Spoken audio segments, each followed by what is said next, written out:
জেনে খেলেন গো। ওই সময় বাদশাহ সুলতান মাহমুদ গজনবী রহমাতুল্লাহ আলাইহি এই ছেলেটা বলতে লেগেছে, হুজুর আমি কি আপনাকে সঠিক কথা বলেছি নাকি? এ যুবকেরা, বারা তরুণেরা, এ আমার নবী বাগে দিবানারা, শুনে রেখে দাও, জেনে রেখে দাও গো। এই ছেলেটার কথা শুনে বাদশাহ সুলতান মাহমুদ গজনবীর দুটো চোখের গোড়া দিয়ে পানির টুসা গড়িয়ে গড়িয়ে আল্লাহর জমিনে পড়ে যায়। মুজাদ্দিদ জামান আমার ভাইজান হুজুর কেবলাকে আল্লাহ কি কামালিয়াতের দরজা দিয়েছে একটু শুনবেন? একটা বলবো, যার অপেক্ষায় বসে আছে, অসুবিধা হবে না তো? শুনবেন তো? গুস্তাখে রসুল যারা নবীর দুশ্মন তাদের কিন্তু ফেটে যাবে। ভাইজান কেন এইসব করতে গেল? মুনাফিক তুই কি বুঝিস? পরে দালালি করছিস, ঝেড়ে খাচ্ছিস, তুই কি বুঝিস? নবীর খানদান দেখারে আল্লাহ যুগে যুগে যুগে যুগে নেতৃত্বের মাকামে বসিয়েছিল, শুবে কিয়ামত পর্যন্ত আল্লাহ বসাবে। জোরে বলুন সুবহানাল্লাহ। ওই তরুণেরা বাবেরা শুনে রেখে দেন, জেনে রেখে দেন গো। ওই সময় বাদশাহ সুলতান মাহমুদ গজনবী রহমাতুল্লাহ আলাইহি এই ছেলেটা বলতে লেগেছে, হুজুর আমি কি আপনাকে সঠিক কথা বলেছি নাকি? এ যুবকেরা, বারা তরুণেরা, এ আমার নবী বাগে দিবানারা, শুনে রেখে দাও, জেনে রেখে দাও গো। এই ছেলেটার কথা শুনে বাদশাহ সুলতান মাহমুদ গজনবীর দুটো চোখের গোড়া দিয়ে পানির টুসা গড়িয়ে গড়িয়ে আল্লাহর জমিনে পড়ে যায়। এ যুবকেরা, বারা তরুণেরা, ওই সময় বাদশাহ সুলতান মাহমুদ গজনবী ওই যুবকটাকে রাজ দরবার থেকে উঠে দাঁড়িয়ে বললেন, এ বাবা ছেলে, কোথায় আছো বাবা? এখানে আসো, আমার বুকের ভিতরে চলে আসো। এ যুবকেরা, বারা তরুণেরা, বাদশাহ সুলতান মাহমুদ গজনবী বুকের ভেতরে জড়িয়ে নিয়ে বলতে লাগলে, এ বাবা ছেলে, আমার নবীর উপরে আমি এত দরুদ শরীফ পড়ি, এটা আমার রাসূলুল্লাহ যে নিজে কানে শোনে, এটা আমি বাদশাহ সুলতান মাহমুদ গজনবী কোনোদিন জানতে পারিনি গো। আজকে তোমার কাছ থেকে এই খবরটা আমি পেয়ে গেছি গো।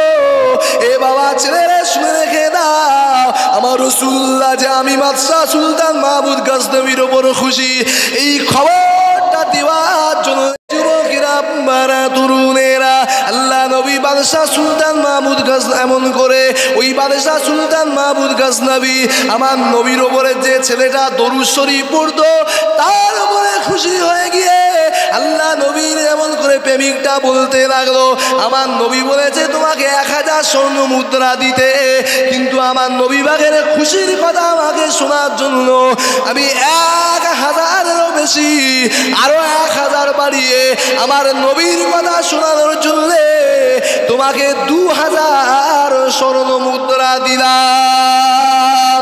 জোরে হবে না? নারী দেখবে কথা বুঝেছে? নবীর ওপরে দরুদ শরীফ পড়লে ওর আগে জিন্দেগি ছিল। ভাই আনোয়ার ভাই, একটু স্টেজের কাছে আসো ভাই, মানুষ পাগল হয়ে যাচ্ছে। তুমি একটু কথা বলো, কমসে কম বলো কোথায় আছো। মানুষের সুবিধা অসুবিধা তো বুঝতে হবে নাকি? অত তারা অন্তত একটু সান্ত্বনা পাক। ভাই আনোয়ার, এদিকে এসো ভাই, চালাও। শোনেন, আমার নবীর উপরে এই মানুষটা এত গরিবী জিন্দেগি ছিল যে দুনিয়ার জমিনে বার হলে মানুষ তার কাছে টাকা চাইতো, সে আমার নবী পাক সাল্লাল্লাহু আলাইহি ওয়াসাল্লামকে অথচ প্রেম করত, মহাব্বত করত। আমার নবী হায়াতুন নবী, জিন্দা নবী। অনেকে বলে নবী মরে পচে গেছে, জোরে বলেন নাউজুবিল্লাহ মিন যালিক।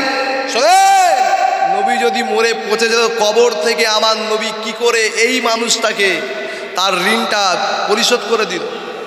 ঠিক না বেঠিক?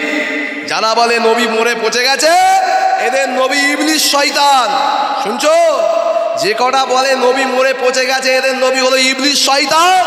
আর মুস্তফার গোলামরা জানে নবী কারো চিন্তা ছিল, শুভে কিয়ামত পর্যন্ত আল্লাহ জিন্দা রেখে দেবে। জোরে বলুন সুবহানাল্লাহ।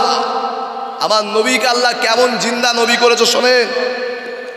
আমার নবী পাক সাল্লাল্লাহু আলাইহি ওয়াসাল্লামের উপর বেশি বেশি দরুদ শরীফ পড়ো যুবকেরা, নবীর প্রতি প্রেম তৈরি করো।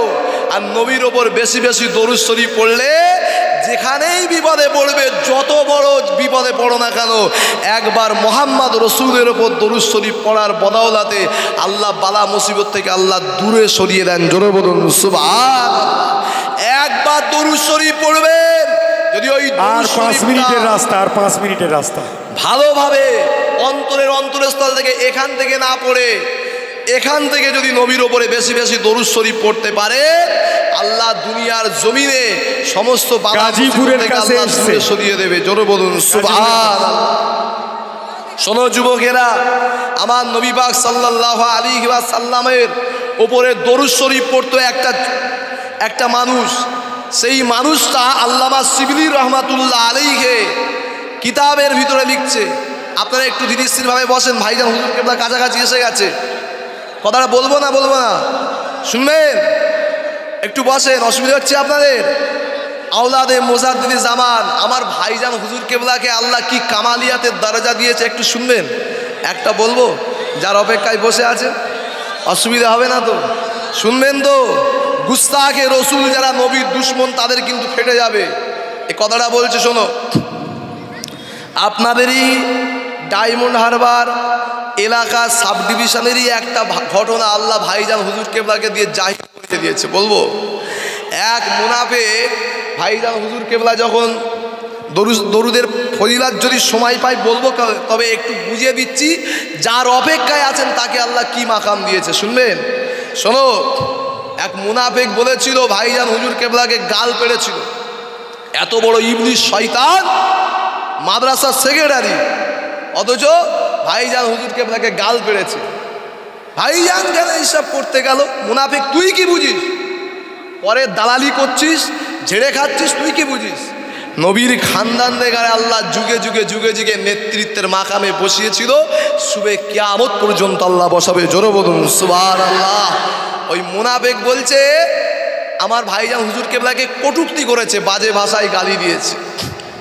দেওয়ার পরে ভাইজান রামনগর গাজীপুর বলে এখানে আপনাদের আছে, ওই গাজীপুরে ভাইজান হুজুর কেবলা এসছে। আর ওই মুনাফিকটা আমার একটা নিকটতম একটা আত্মীয়, আমার মানে একদম পুরো কাছের রিলেটিভ, বোনাই সম্পর্কে হয়, তার সঙ্গে ওখানে এসছে। এসে বলছে, কোচি ভাইজান হুজুর কেবলা যখন জলসায় মাদ্রাসার জলসায় কালেকশন করছে, লাখ লাখ টাকা কালেকশন উঠে গেছে,